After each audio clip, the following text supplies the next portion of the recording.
साहित्य को समय और समाज का आईना माना जाता है। यही कारण है कि कई बार बदलते समय के साथ साहित्य के मूल्यांकन में नई दृष्टि, नए रहस्य उजागर होते हैं। बात कर रहे हैं मध्यकाल के अत्यंत महत्वपूर्ण कवि मलिक मोहम्मद जायसी की अमर कृति पद्मावत की। पद्मावत हिंदी के सर्वोत्तम प्रबंध काव्यों में है। ठेठ अवधी भाषा के माधुर्य और भावों की गंभीरता की दृष्टि से ये काव्य निराला है। इसी के ढांचे पर 34 साल पीछे गोस्वामी तुलसीदास ने अपने लोक प्रसिद्ध ग्रंथ रामचरितमानस की रचना की। यही अवधी भाषा और चौपाई दोहे का क्रम दोनों में है। तुलसी की भाषा के स्वरूप को पूरी तरह समझने के लिए जायसी की भाषा का अध्ययन जरूरी है। ये विचार हैं आचार्य रामचंद्र शुक्ल के, जो उन्होंने पद्मावत के पहले शुद्ध संस्करण की भूमिका में लिखे हैं। विजयदेव नारायण शाही का मानना है, जायसी ने लिखा चाहे 16वीं शताब्दी में हो, उन्हें आविष्कृत 20वीं शताब्दी में आचार्य रामचंद्र शुक्ल ने किया। पद्मावत के महत्व और उसके कद को समय ने और बढ़ाया ही है। शाही मानते हैं कि जायसी बिना अपने इस्लाम को छोड़े हिंदू धर्म के मर्म को स्पर्श करते हैं। मन के मौसम यूट्यूब चैनल में आज जायसी की इस अमर कृति के सबसे लोकप्रिय अंश 12 मासा की चर्चा करेंगे। विदुषी डॉक्टर उषा सक्सेना ने पद्मावत पर बहुत अध्ययन किया है और इसको 3 बार मंचित भी किया है, जिसकी बहुत सराहना हुई। तो क्या है 12 मासा की कहानी, सुनिए डॉक्टर उषा सक्सेना से। उषा जी, बहुत स्वागत है आपका। नमस्कार। नमस्कार नीलम जी। उषा जी, मलिक मोहम्मद जायसी और उनका पद्मावत एक दूसरे के पूरक कहे जाएंगे। 12 मासा की कहानी से पहले आप हमें कुछ जायसी के बारे में बताएं। अच्छा, हिंदी साहित्य की प्रेम आख्यानक काव्य परंपरा में मलिक मोहम्मद जायसी का नाम सर्वोपरि है। उनके द्वारा विरचित पद्मावत हिंदी के सर्वोत्तम प्रबंध काव्यों में से है। इसमें ठेठ अवधी भाषा की मिठास है। यह हिंदी साहित्य की अक्षय निधि है। मलिक मोहम्मद जायसी का जन्म जायस में हुआ था। बाल्यकाल में उन पर शीतला का प्रकोप हुआ था, जिसके कारण उनका शरीर विकृत हो गया था। अच्छा जी। उन्होंने स्वयं लिखा है, मोहम्मद बाई दिस तजा एक सरबन एक आंखी। वे जितने उत्कृष्ट कवि थे उतने ही बड़े ईश्वर भक्त और सिद्ध पुरुष थे जी। वे निजामुद्दीन औलिया की शिष्य परंपरा में थे। भ्रमण करते रहते थे। एक बार वे शेरशाह के दरबार में गए।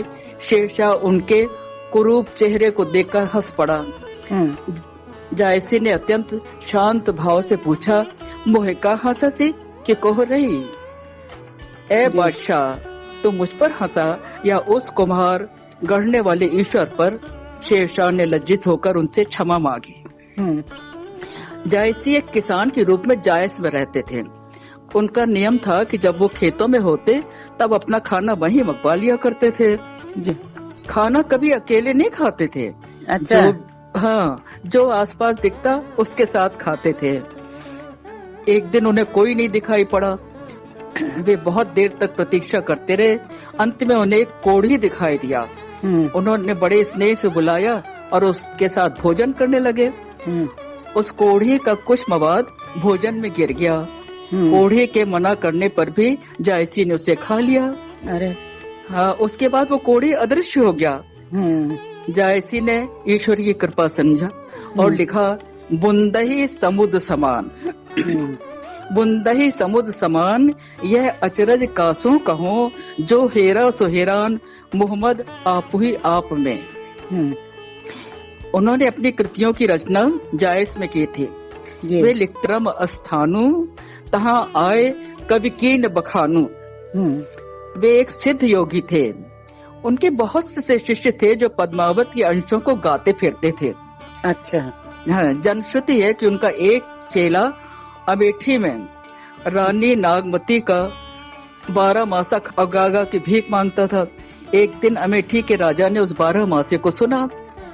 उसका एक दोहा सुनकर तो वे अभिभूत हो गए। वो दोहा था, कमल जो विकसा मान सर, कमल जो विकसा मान सर, बिनु जल गयो सुखाए, कबहू बेल फिर पलु है, जो पिए सींचे आए। जी जी। राजा तो मुक्त हो गए। आह, विरह की कैसी मर्मस्पर्शी व्यंजना है। उन्होंने फकीर से पूछा, शाहजी ये दोहा किसने लिखा है? फकीर ने मलिक मोहम्मद जायसी का नाम बताया। कहा वे अमेठी के घने जंगलों में रहकर लिखते रहते हैं। अमेठी नरेश ने बड़े सम्मान, बड़े अन्वय विनय के साथ जायसी को अपने यहाँ बुलाया और उनसे उनके आजीवन मैत्री संबंध रहे। जी जी। पद्मावत का 12 मासा हिंदी साहित्य की अमूल्य धरोहर है। इसमें वेदना का अत्यंत सरस और विरही मन की तीव्र भावानुभूति का अत्यंत मर्मग्राही चित्रण हुआ है। जी जी। अपने प्रियतम के विछोह में रानी नागमती 12 मास तक सिसक सिसक कर रोती है। उन्मादनी की भांति बन बन भटकती है। पेड़ पौधों, पशु पक्षियों से मन की व्यथा कहती है। उसकी व्यथा सुनकर पशु पक्षियों का हृदय भी भर आता है। नागमती पटरानी न रहकर एक साधारण स्त्री रह जाती है, जो अहर्निशि प्रकृति के कण-कण में अपने प्रियतम को खोजती फिरती है। प्रकृति के परिवर्तित स्वरूप उसकी व्यथा को अभिभूत करते हैं। वह दुख से भरकर जीव जंतुओं, पशु पक्षियों से अपनी व्यथा कथा कहकर उनसे सहानुभूति की याचना करती है कि प्रियतम के विरह में जो मेरी स्थिति हो गई, उसका कोई समाधान बताए। क्या अपराध था? प्रियतम मुझे छोड़कर क्यों चले गए? जी। 12 मासा में वर्णित पद्मावती का अप्रतिम सौंदर्य, राजा रत्नसेन का राज्य और परिवार तथा नागमती का परित्याग तथा रानी की विरह व्यथा मन को बांध लेती है। जी जी। इसकी सुंदर कहानी है। सिंघल द्वीप के पराक्रमी राजा गंधर्व सेन की पुत्री पद्मावती अपरूप सुंदरी थी। अच्छा। बहुत सुंदर थी। संसार के सुंदरतम उपकरणों ने उसके रूप को संवारा था। उसके पास एक परम ज्ञानी तोता था, हीरामन। अच्छा। हाँ, वो तो बहुत मशहूर है हीरामन। हाँ, हीरामन। राजकुमारी हीरामन को बहुत प्यार करती थी और उससे अपने मन की हर बात करती थी। एक दिन राजा गंधर्व सेन किसी बात पर हीरामन से रुष्ट हो गए। उन्होंने उसे मारने का आदेश दिया। पद्मावती के अनुनय विनय करने पर उसको छोड़ दिया। अच्छा। लेकिन छोड़ दिया, लेकिन हीरामन वहाँ से चला गया। डर गया था वो। नियति के चक्कर में घूमता हुआ हीरामन चित्तौड़ जा पहुँचा। अच्छा। वहाँ राजा रत्नसेन ने उसे खरीद लिया, क्योंकि हीरामन बहुत ज्ञानी था और राजा हीरामन के ज्ञान से बहुत प्रभावित हुए थे। हीरामन उन्हें बहुत प्रिय था। उन्होंने उसे अपने राजप्रासाद में रख लिया। राजा रत्नसेन की पटरानी नागमती अपरूप सुंदरी थी। सुंदर होने के साथ साथ रूप गर्विता भी थी। अच्छा अच्छा। हाँ, एक दिन जब राजा आखेट के लिए गए थे, उसने अपना श्रृंगार किया। दर्पण में अपनी छवि देखकर स्वयं ही मुग्ध हो उठी। सोचने लगी, भला संसार में मेरी जैसी रूपसी कोई और भी हो सकती है। नागमती रूपवंती रानी, सब रनिवास पाट परधानी, कै सिंगार कर दर्पण लीना, दर्शन देख गर्व जियो कीन्हा। नागमती ने सोचा कि हीरामन से पूछूं, वो तो बड़ा ज्ञानी है। वो हीरामन के पास आई और उससे पूछा, बोलो सुआ प्यारे नाहा, बोलो सुआ प्यारे नाहा, मोर रूप कोई जगमाहा। ए हीरामन, सोने की कसौटी पर कस के तो बताओ कि संसार में मुझ जैसी सुंदरी कोई और भी है? तुम्हें राजा की सौगंध, कौन अधिक सुंदर है, मैं या पद्मावती? सुमिर रूप पद्मावती केरा, हंसा सुआ रानी मुख हेरा। जय सरवर में हंस नावा, जय सरवर में हंस नावा, बगुला तेसर हंस कहावा। हीरामन का उत्तर सुनकर तो नागमती क्रोध से भर उठी। उसने धाय को बुलाकर तुरंत ही हीरामन को मारने का आदेश दिया। धाय जानती थी कि महाराज हीरामन से बहुत स्नेह करते हैं जी। उसने तोते को ले जाकर कहीं छिपा दिया, मारा नहीं। जब राजा रतनसेन आखिर से लौटे तो हीरामन को राजप्रासाद में न देखकर बहुत व्याकुल हुए। रानी नागमती से कारण जानकर तो क्रोध से भर उठे और उन्होंने उसकी बहुत भर्त्सना की जी। इसी बीच ढाई ने हीरामन को लाकर राजा को दे दिया। चलो जान बच गई। हाँ, जान सारी बात जानकर राजा ने हीरामन से प्रश्न किया, हीरामन क्या पद्मावती बहुत सुंदर है?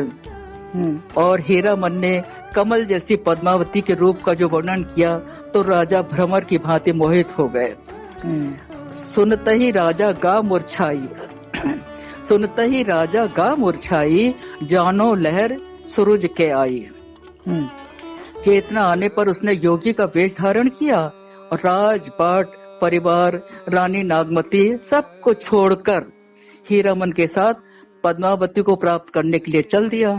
अच्छा, निकल पड़े उसको पाने के लिए।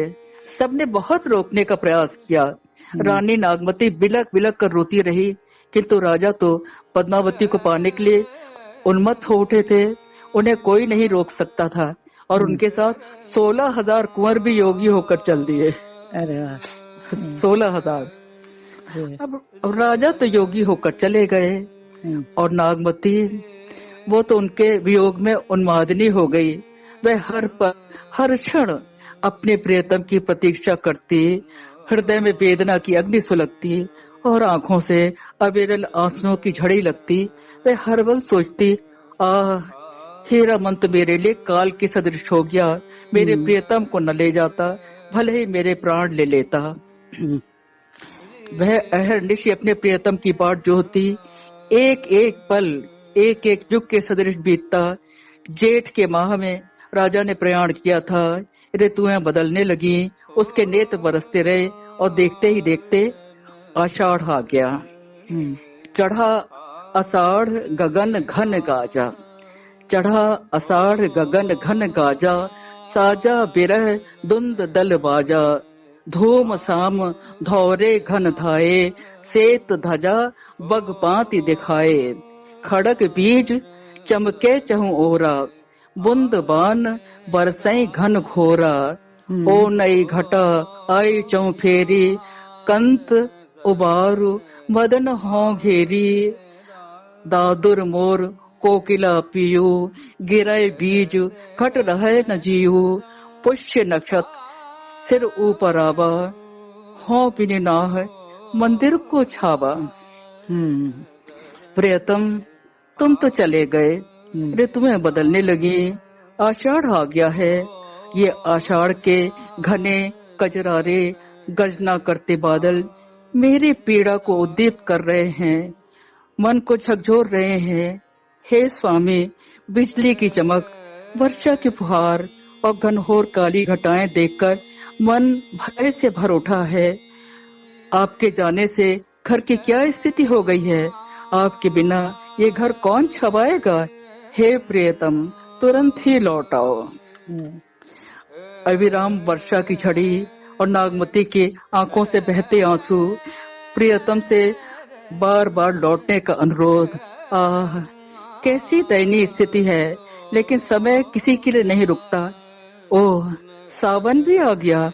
नागमती पीड़ा से भरकर कह उठी, सावन बरस मेह अति पानी, सावन बरस मेह अति पानी, भरन परी हो विरह छुरानी, लाग पुनर्वसु पियु न देखा, भई बाउर कहाँ कंत सरेखा, रकत कय आंसू परई भुई टूटी, रेंग चली जस वीर बहुटी।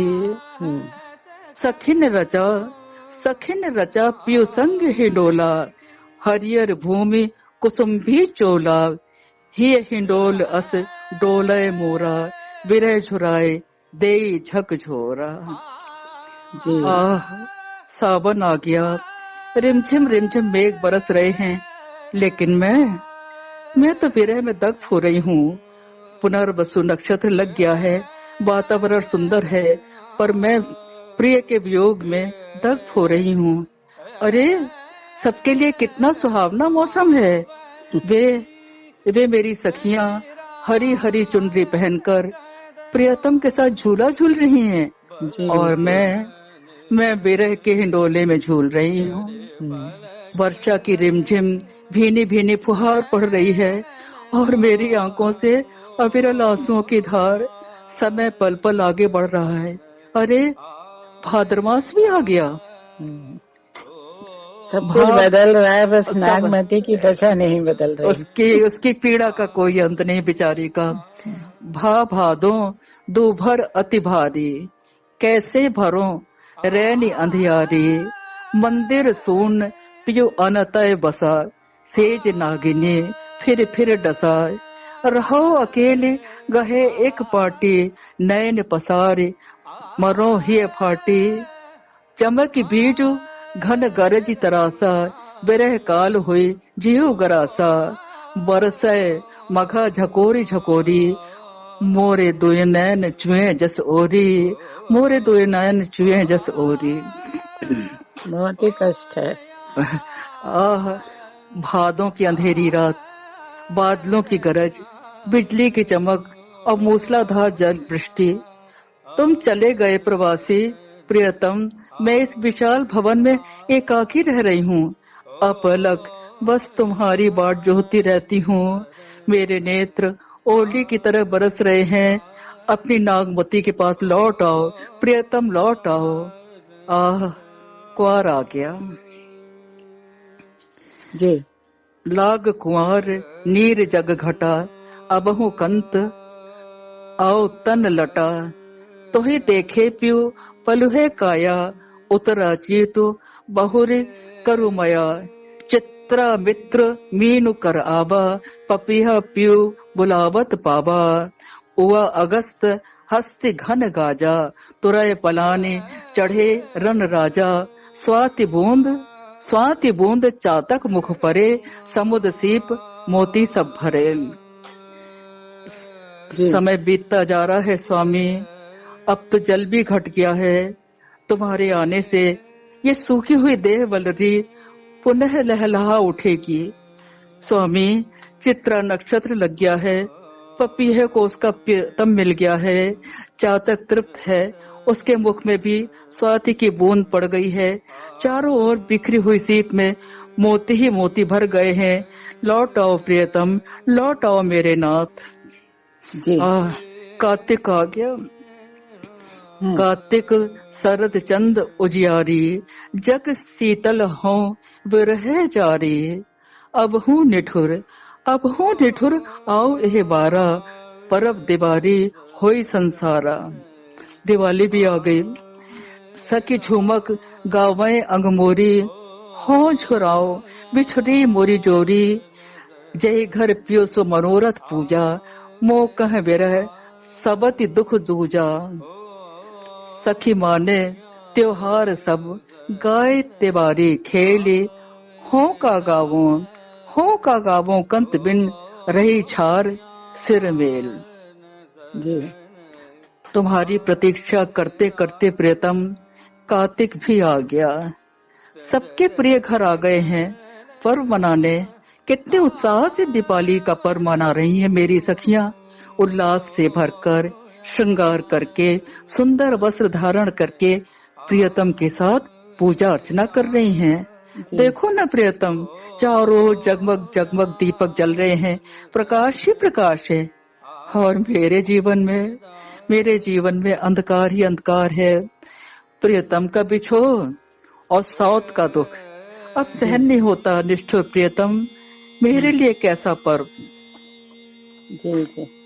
अगहन दिवस घटा निसि बाढ़ी, दोभर रैने जाए किमि गाढ़ी। अब यह विरह दिवस भार आती, जरो विरह बस दीपक बाती। कांपे हिया जनावे सियु, तोपे जाए होए संग पियू। घर घर चीर रचे सब काहू, मोर रूप रंग लयगा नाहू। पियूसों कहो संदेशड़ा। बेचारी क्या करे, भौरे से और काग से संदेश भेजती है। पियसों कहो संदेशड़ा, हे भौरा हे काग, सो धनी विरह जरी मोई, ते का धुआं हम लाग। अगहन आ गया, दिन छोटा हो गया और रात बड़ी, कोई मेरे दुख को नहीं समझता। बाहर निकलती हूँ, ये प्रकृति के लता गुल्म पशु पक्षी ये संभवतः मेरी व्यथा को समझ सकेंगे। ठीक ही समझ रही हूँ। ये भौरा, ये काग, ये सहानुभूति से भरकर मेरी वैराग्नि के धुएं से काले हो गए। हे भौरे हे काग, तुमने मेरी पीड़ा को समझा है ना? तुम ही जाकर उस निर्मोही से कह देना, तुम्हारे वियोग में तुम्हारी प्रियतमा जल रही है, उसकी विराग्नि से धुआं निकल रहा है, उसके कारण हम काले हो गए। जी जी। अगहन बीत गया, पूस आ गया। पूस जाड़ थर थर तन कांपा, सूरज जाए लंका दिस चांपा। विरह बाढ़ दारुण भासियो, कपि कपि मरो लेई हर जियो। कंत कहाँ लागो ओय हेरे, पंथ अपार सूझ नहीं नेरे। सौर सपेती आबे जूड़ी, जानो सेज हिमंचल बूढ़ी। रकत ढुरा मासू गरा, हाड़ वयो सब संख। धनी सारस होई ररि मोई, पियो समेट ही पंख। पूस आ गया, पूस आ गया, मैं जाड़े से थर थर कांप रही हूँ। हर पल हर क्षण तुम्हारी प्रतीक्षा रहती है प्रीतम। सारस की भांति तुम्हारा नाम जपते जपते ही मर गई हूँ। अब आकर प्रीतम पंख ही समेट लो। उन्मादनी की भांति बस इसी तरह के विचार आते हैं मन में। जी। लागे माघ परे अब पाला, विरहा काल भड़ेउ जल काला। विरहा काल भयउ जड़ काला, पहल पहल तन रोई झांपे। हरि हर अधिकौ ही कांपे, आय सूर होय तफुरे नाहा। तहि बुन जाड़ न छूटे माहा, नैन चुए जस महवट नीरो। तोहि बिन अंग लाग सर चीरो, तुम बिन कांपे धन हिया। तन तिनोर भाडोल, ते पर बिराय के चाहे उड़ाबा झोल। जी जी। समय अपनी गति से बढ़ता जा रहा है। माघ मास भी आ गया, पाला पड़ रहा है। इस शीत लहर में विरह तो काल की तरह लग रहा है, शरीर कांप रहा है। हे नाथ, तुम सूर्य की ऊष्मा लेकर ही आ जाओ, तुम्हारे स्पर्श से जो सुख मिलेगा नाथ। देखो ना, नेत्रों से अविरल अश्रुओं के स्रोत प्रवाहित हो रहे हैं। विरह के झकोरों से शरीर झूल रहा है प्रीतम। अब आकर मुझे संभाल लो प्रीतम। फागुन बहा, फागुन पवन झकोरा बहा। चौगुन सियो जाओ नहीं सहा, चौगुन सियो जाय नहीं सहा। तन जस पियर पात भा मोरा, ते पर विरह देत झकझोरा। तरिवर झरही झरही बन ठाखा, भई उनंत फूल करि शाखा।